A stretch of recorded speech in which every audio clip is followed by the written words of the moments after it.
नमस्कार दोस्तों, स्वागत है आप सभी का आपके अपने विश्वसनीय एजुकेशनल प्लेटफॉर्म तारा गुरुकुल पर। दोस्तों, लास्ट वीडियो तक हमने मॉड्यूल 1 के चैप्टर नंबर 3 और 4 को कवर किया था। दोस्तों, जैसा कि आप सभी जानते हैं, डीसा एग्जाम एटी 25 जुलाई 2026 को जो होने वाला है, उसकी प्रिपरेशन में मुझे उम्मीद है कि आप बहुत जोरों से तैयारी कर रहे हैं। तो दोस्तों, इसीलिए हम छोटा सा प्रयास करके आपके लिए एक बहुत शानदार वीडियो लाए हैं, जिसमें हम आज मॉड्यूल 1, जिसमें टोटल 6 चैप्टर थे, आज उसको हम कंप्लीट करने जा रहे हैं। तो दोस्तों, आइए एक शुरुआत करते हैं आज के नए सवाल से। तो दोस्तों, चलिए, जैसा कि आप सभी जानते हैं, आईएसए मॉड्यूल 1 टू मॉड्यूल 6 तक है, जिसके अंदर background material information system audit 3.0 course को डिस्कस किया गया है। डिटेल में अगर हम बात करें तो मॉड्यूल 1 अपने आप में सबसे बड़ा मॉड्यूल है, जिसमें इंफॉर्मेशन सिस्टम ऑडिट प्रोसेस के बारे में डिटेल्ड में बताया गया है। दोस्तों, मॉड्यूल 1 में टोटल 6 चैप्टर हैं, जिसमें हमने चैप्टर 1 टू चैप्टर 4 तक एमसीक्यूज कवर कर लिए हैं, जो ऑलरेडी मॉड्यूल में दिए गए हैं। तो दोस्तों, आज हम मॉड्यूल 1 के चैप्टर 5 एंड चैप्टर 6 के एमसीक्यूज कवर करके आज इस मॉड्यूल को कोशिश करेंगे कि ये कंप्लीट हो जाए। तो आइए दोस्तों, चलते हैं आज के पहले प्रश्न के साथ। चैप्टर नंबर 5 हमारा है application controls review of specialised system. दोस्तों, आपको चैप्टर स्टार्ट करने से पहले मैं एक जानकारी दे देता हूं कि मॉड्यूल 1 अपने आप में बहुत ही महत्वपूर्ण मॉड्यूल है। लगभग इसमें से 15 से 20 मार्क्स की वेटेज का हमारे को क्वेश्चंस एग्जाम में बनते हैं, जो कि हमारे लिए अपने आप में बहुत ही इंपॉर्टेंट और आने वाले एग्जाम ओरिएंटेड चैप्टर में से एक चैप्टर है। तो दोस्तों, हम शुरू करते हैं आज के पहले प्रश्न के साथ। क्वेश्चन नंबर 1, चैप्टर नंबर 5 का, which of the following business purpose can be meet by implementing data warehouse in an organisation. दोस्तों, जब हम एक ऑर्गेनाइजेशन में डाटा वेयर हाउसिंग इंप्लीमेंट करते हैं, तो हमें क्या पर्पस मीट होता है? तो दोस्तों, purpose of data warehouse is to take the business decisions and frame future policies based on the analysis of transactional data. तो दोस्तों, इसका सही आंसर है B, business decision can be taken and future policies can be framed based on actual transactional data. Question number 2. Which of the following is the characteristics of a decision support system? तो दोस्तों, decision support systems की characteristics को आपको बताना है, तो इसका सही आंसर है दोस्तों B, decision support system combines the use of models with non traditional data access and retrieval functions. तो ये इसकी कैरेक्टरिस्टिक्स है। Question number 3. Which of the following audit tool is the most useful to an IS auditor when an audit trail is required? तो दोस्तों, audit trail के लिए हमारे लिए सबसे इंपॉर्टेंट यूजफुल जो टूल है, वो है डी, स्नैपशॉट्स। दोस्तों, snapshot is the right answer, as in this technique IS auditor can create evidences through image capturing. A snapshot tool is the most useful when audit trail is required. Question number 4. A retail company recently installed a data warehouse client software in multiple geographically diversified sites. Due to time zone difference between the sites, ध्यान रखें, time zone difference है sites के बीच में, updates to warehouse are not synchronized. This will affect which of the following most? तो दोस्तों, data completeness को ये ज्यादा इफेक्ट करेगा। तो इसका सही आंसर है B, one of the major bottleneck in data warehouse is the time synchronisation. तो बोटलनेक में जो डाटा वेयरहाउस में सबसे मेजर जो बोटलनेक है, वो है टाइम सिंक्रोनाइजेशन का। As on date, data of time zone is merged with the data warehouse. It ultimately results in incomplete data for decision making. तो data completeness का issues है। Question number 5. The cashier of a company has the right to create bank master in Tally. This error is a reflection of poor definition for which type of control. अगर एक company का एक cashier के पास right है कि वो bank master को tally में क्रिएट कर सकता है, तो ये जो है किस पुअर कंट्रोल का टाइप है? तो दोस्तों इसका सही आंसर है user control. Answer A is the correct answer. User control are not properly defined. User control needs to define based on need to do, need to know basis. दोस्तों question number 6, an employee has left the company, first thing to do। तो answer है दोस्तों disable his her access rights. तो answer b is the correct answer. दोस्तों first thing to do as soon as an employee leave the company, firstly we need to do disable his oblique her access in the system. These needs to be done to prevent any fraud being committed। Other answer भी दोस्तों valid है, but first things to do पूछा है, तो importantly हमें जो जाना है वो है फर्स्ट थिंग्स टू डू। तो फर्स्ट थिंग्स टू डू में हमें उनके राइट्स को डिसेबल कराना होगा। Question number 7, as a part of auditing information security on a multinational bank, an auditor wants to access the security information in ATM facility. Under which privacy policy should he look for details pertaining to security guard and CCTV of ATM? तो दोस्तों जैसा कि यहाँ पर लिखा है आप देख भी सकते हैं, हमें क्या देखना है? Security guard and CCTV surveillance of ATM. तो दोस्तों this is an example of physical access and security policy. Answer A is the correct answer. दोस्तों answer A is the correct answer. क्यों?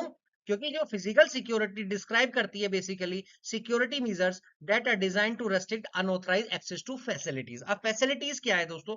फैसिलिटीज भी हो सकती हैं, इक्विपमेंट रिसोर्सेज हो सकते हैं, पर्सनल प्रॉपर्टीज हो सकती हैं, उनको डैमेज हार्म्स ना पहुंचे या कोई थेफ्ट टेरर अटैक इस तरह से ना आए। तो physical security involve the use of multiple layer of independent system which include such as CCTV surveillance physical में आएगा, सिक्योरिटी गार्ड फिजिकल में आएगा, बायोमेट्रिक फिजिकल में आएगा, आरएफआईडी कार्ड फिजिकल में आएंगे, access card, protective barriers, lock, access control protocol, ये सारी टेक्निक्स फिजिकल का पार्ट है।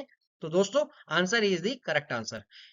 Question number 8, neural network and fuzzy logics are classified under the category of artificial intelligence. तो दोस्तों ये किस तरह की हैं? तो दोस्तों इसका सही आंसर है कॉग्निटिव साइंस। तो दोस्तों neural network and fuzzy techniques जो है बेसिकली ये जो एरिया है ये बेस्ड है on research discipline such as biology, neurology, psychology, mathematics and allied discipline. It focus on how human brain works and how human thinks and learn. Application of AI in the cognitive science are as expert system, learning system, neural networks, intelligent agents and fuzzy logics।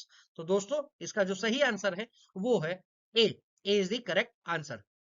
In an inter-school competition on an artificial intelligence, 4 children develop a software which perform the following different function respectively. Which of them is a correct example of the use of basic artificial intelligence? तो दोस्तों एक inter school के competition में AI में 4 children ने एक software develop किया which perform the following different functions respectively. तो दोस्तों इसका सही एग्जांपल है, इसका सही आंसर है A predictive and self learning word processing software. इसका रीजन बताता हूं दोस्तों, इसका क्यों सही आंसर ए है, क्योंकि वर्ड प्रोसेसिंग सॉफ्टवेयर पॉपअप जो है ये सजेस्ट करता है words based upon the first few words keyed in by the users. Also, when the user key in the new word which is not available in a system, it edit it into a collection and reflect it an option the next time similar letter are initiated। तो basically दोस्तों इसका सही answer हुआ software is able to observe and record pattern improve through learnings. तो सही answer है A predictive and self learning word processing software. Question number 10, which are the business activities which are strong contender for conversion of e-commerce। तो दोस्तों इसका जो सही जवाब है वो है ए those that are paper based, time consuming and inconvenient for customers।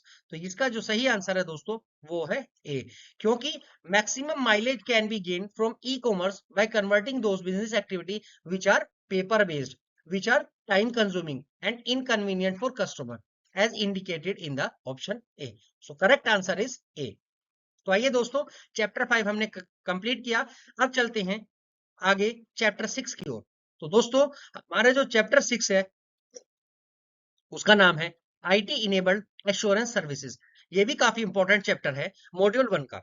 तो दोस्तों, इसमें आते हैं क्वेश्चन नंबर 1 पर। Which of the following factor should not be considered in establishing the priority of audit included an audit plan? तो दोस्तों, जब हम ऑडिट प्लान प्रिपेयर करते हैं तो उसमें प्रायोरिटी वाइज क्या क्या करते हैं और क्या उसमें नहीं आता, वो पूछा गया है। तो दोस्तों, इसमें हम यूज ऑफ ऑडिट सॉफ्टवेयर नहीं करते। जब भी हम एनुअल ऑडिट प्लान कर रहे हैं तो हम ऑडिट फाइंडिंग्स को, प्रायर वाली को रीड भी करेंगे, टाइम भी डिसाइड करेंगे, ऑडिट प्रोसीजरल चेंजेस भी करेंगे, ऑडिटिव प्रोसीजरल चेंजेस भी करेंगे। लेकिन दोस्तों, जब ऑडिट सॉफ्टवेयर यूज की बात आएगी तो जब हम ऑडिट को परफॉर्म करते हैं तब हम इसको करते हैं। एनुअल ऑडिट प्लान में हम इसको कंसीडर नहीं करते हैं। तो दोस्तों, इसका जो सही आंसर है वो है ए, क्योंकि use of audit software merely refers to a techniques that can be used in performing an audit. जब हम ऑडिट परफॉर्म कर रहे हैं, it has no relevance to the development of audit annual plan. Question number 2, which of the following is the least likely to be included in a review to assess the risk of fraud in an application system? तो least likely दोस्तों, here is need to important कि हमसे पूछा क्या है। तो दोस्तों, least word पूछा है, least likely to be included in a review to assess the risk of fraud in application system। तो दोस्तों, इसका सही आंसर है B, likelihood of an error। क्योंकि दोस्तों, वॉल्यूम, वैल्यू, एक्सटेंट, ये सब हम देखेंगे। लीस्ट लाइकली में लाइकलीहुड ऑफ एन एरर आएगा, तो आंसर इसका correct is the B. An error is the least likely element to contribute to potential for fraud. तो जो है B is the correct answer. Question number 3, an IAS auditor discover evidence of fraud perpetrated with a manager user ID. The manager had written the password inside his her desk drawer. The IAS auditor should conclude that. तो देखिए, हमें conclude क्या करना है, पहले options पढ़ लेते हैं। Managers assistant perpetrated the fraud, perpetrator can not be established beyond doubt, fraud must have been perpetrated by the manager, system administrator perpetrated the fraud. हमसे पूछा क्या है कि हमें कंक्लूड करना है एज एन आईएएस ऑडिटर कि सबसे जो इंपॉर्टेंट है फ्रॉड के लिए क्या एविडेंस में हमको इसमें क्या चीज डिस्कवर कर सकते हैं। तो दोस्तों, इसमें आंसर है आपका B. B is the correct answer कि perpetrator can not be established beyond doubt. क्यों?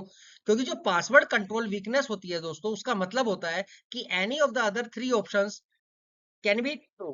क्यों? क्योंकि manager assistant perpetrated the fraud कर सकता है, fraud must have been perpetrated by the manager बिल्कुल हो सकता है, system manager perpetrated the fraud, तो ये चीजें ट्रू हो सकती हैं। लेकिन password security would normally identified the perpetrator. In this case it does not establish guilt beyond the doubt. तो दोस्तों, इसका जो सही आंसर है वो है B. Question number 4, Which of the following situation would increase the likelihood of fraud?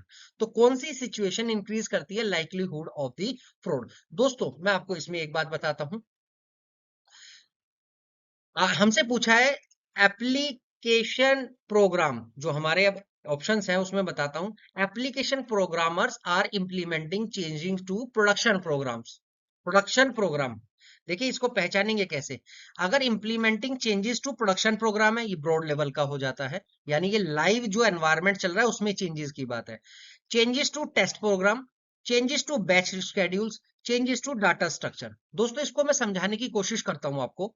इसमें कहा क्या है, क्योंकि जो प्रोडक्शन प्रोग्राम है are use for processing and enterprises data. Production program में हम यूज करेंगे प्रोसेसिंग एंड एंटरप्राइजेस डाटा। तो डाटा एंटरप्राइजेस का, तो प्रोडक्शन एंड इसमें प्रोडक्शन प्रोग्राम में अगर बात करें तो हम एक एंटरप्राइज डाटा की बात करते हैं। अब बात याद आइए कि जो चेंजेस टू टेस्ट प्रोग्राम है, तो टेस्ट प्रोग्राम के लिए क्या होगा, lack of control in this area could result in application program being modified to manipulate the data। क्योंकि application program are required to implement changes to test program, so these are used only in the development side and do not directly impact the live processing data. आपको मैं दूसरे तरीके से समझाता हूं। Production program में enterprise data को पूरा चेंजेस करने की बात है। टेस्ट प्रोग्राम में केवल हम जो हमारे डेवलपमेंट्स हैं, ओनली डेवलपमेंट्स जो है चेंज होंगे, पूरा environment live processing data change नहीं, इंपैक्ट नहीं करेगा। अब आ जाते हैं बैच शेड्यूल। बैच शेड्यूल के द्वारा support staff will affect the scheduling of the batch only. तो सपोर्ट स्टाफ बैच को ही हम स्केड्यूल कर सकते हैं, ये पूरे इंपैक्ट नहीं करेगा लाइव डाटा पे। डाटाबेस एडमिनिस्ट्रेशन, अब इसकी चेंज करते हैं कि भाई अब डाटाबेस स्ट्रक्चर पर चेंजेस करेंगे तो क्या होगा। तो this is required for reorganization of database to allow for addition, modification और deletions of the tables in the database. तो बेसिकली इसका जो आंसर है दोस्तों वो है A. Application programmers are implementing changes to production program. अगर प्रोडक्शन प्रोग्राम यानी एंटरप्राइजेस के डाटा में पूरा चेंज होता है तो ये ज्यादा हाईली जो है इंक्रीज करता है लाइक्लीहुड ऑफ द फ्रॉड्स को, क्योंकि इसके जो सब पार्ट्स है वो है नीचे के तीन ऑप्शंस। तो दोस्तों इसका सही आंसर है A. Question number 5, neural network are effective in decision fraud because they, क्यों? क्योंकि they can attack problems that require consideration of a large number of input variables, क्योंकि ये अटैक करते हैं उन प्रॉब्लम्स को जो लार्ज इन नंबर्स होती है। तो दोस्तों neural networks can be used to attack problems that require consideration of a numerous input variables. तो इस केस में C is the correct answer. Question number 6, the first step in managing the risk of cyber attack. देखिए दोस्तों first step क्या है, हमसे पूछा first step, you need to know कि हमें जानना है कि क्या पूछा है। तो फर्स्ट स्टेप अगर पूछी है तो सबसे इंपॉर्टेंटली क्या होता है, तो हमें दोस्तों सबसे पहले इंफॉर्मेशन एसेट्स जो क्रिटिकल हैं वो जानना बहुत जरूरी है।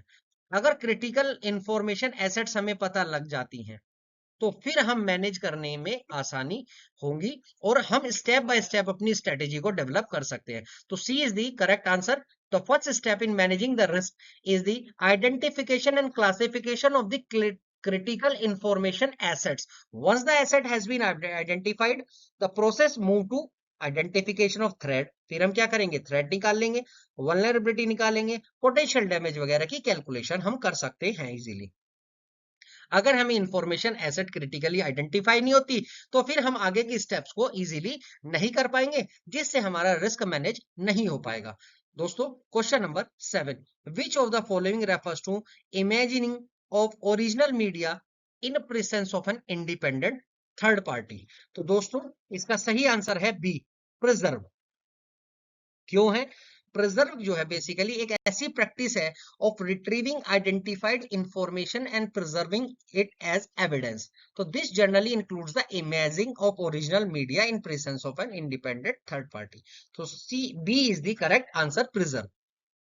Question number 8, as a measure of IT general controls. किसका पूछा है? General controls, not application control या कोई स्पेसिफिक नहीं पूछा, हमसे पूछा है as a measure of IT general controls, an organization decided to separate those who can input data from those and can reconcile and approve. Is this a good move? Why? Yes, ये good move है। अगर हमने input data किया और उसको फिर हम reconcile या अप्रूव कर रहे हैं तो ये मेकर चेकर कंसेप्ट हो जाता है। तो इसमें आगे क्या होगा, अनऑथराइज डाटा एंट्री होने के चांस कम रहते हैं। तो yes, it is a good move, it can help prevent unauthorize entry. So answer A is the correct answer. Question number 9, a holistic approach to determine और prevention of fraud would be. तो दोस्तों holistic approach to deterrence and prevention of fraud, तो दोस्तों options हैं हमारे पास। तो इसमें सबसे इंपॉर्टेंट जो है वो है A, strengthening of governance and management framework. A holistic approach to determine deterrence and prevention of fraud would require strengthening of governance and management framework. So A is the correct answer. Question number 10 जो कि आज का और इस module का ही module 1 का आखिरी सवाल है। तो इसके साथ दोस्तों 10 के साथ हमारा जो है मॉड्यूल 1 समाप्त हो जाएगा। आइए पढ़ते हैं question number 10। After initial investigation N IAS auditor has reasons to believe that there is a possibility of fraud. The IAS auditor has to do. तो IAS auditor क्या करेगा, ऑप्शंस पढ़ लेते हैं। Expand activities to determine whether an investigation is warranted. Report the matter to audit committee. Report the possibility of fraud to top management and ask how they would like to proceed. Consult with external legal counsel to determine the course of actions to be taken. तो दोस्तों इसका सही answer है ए, An IS auditor responsibility for detecting fraud includes evaluating fraud indicators and deciding whether any additional action is necessary or whether an additional investigation should be recommended. The IS auditor should notify the appropriate authority within the organization only it has to determine the indicator of fraud. So important क्या है दोस्तों? Important है it IS auditor has to expand the activities. अगर उसको एक reasons to believe है और उसको लगता है कि ऐसा possibility है कि fraud हो रहा है, तो it IS auditor has to expand the activities to determine, क्या determine करना है? Whether an investigation is warranted. यानी कि इवेल्युएट करेगा कि फ्रॉड इंडिकेटर्स और फिर डिसाइड करेगा कि मुझे additional course of action necessary है, क्या क्या मुझे इन्वेस्टिगेशन अब आगे करनी है। तो answer A is the correct answer, spend activities to determine whether investigation is warranted. तो दोस्तों इसका answer A is the correct answer. तो दोस्तों ये थे हमारे आज के बड़े ही महत्वपूर्ण 20 एमसीक्यूज। तो दोस्तों चलिए हमने और आपने मिलकर मॉड्यूल 1 चैप्टर 6 तक कंप्लीट कर लिया है। टोटल हमारे पास लगभग 60 एमसीक्यूज हमने अभी तक कवर किए हैं। तो आइए दोस्तों मिलते हैं अगली वीडियो में नए मॉड्यूल के साथ। तो मॉड्यूल 2 हम स्टार्ट करेंगे, उसके ज्यादातर चैप्टरों को कवर करके हम जो है जुलाई 25 से पहले ही सारे मॉड्यूल्स को कवर करने की कोशिश करेंगे। तो आइए दोस्तों, आपका सहयोग और आपका रिकमेंडेशन, आपका वैल्यूएबल फीडबैक मेरे लिए बहुत इंपॉर्टेंट रहेगा। नमस्कार साथियों, जय हिंद, जय भारत।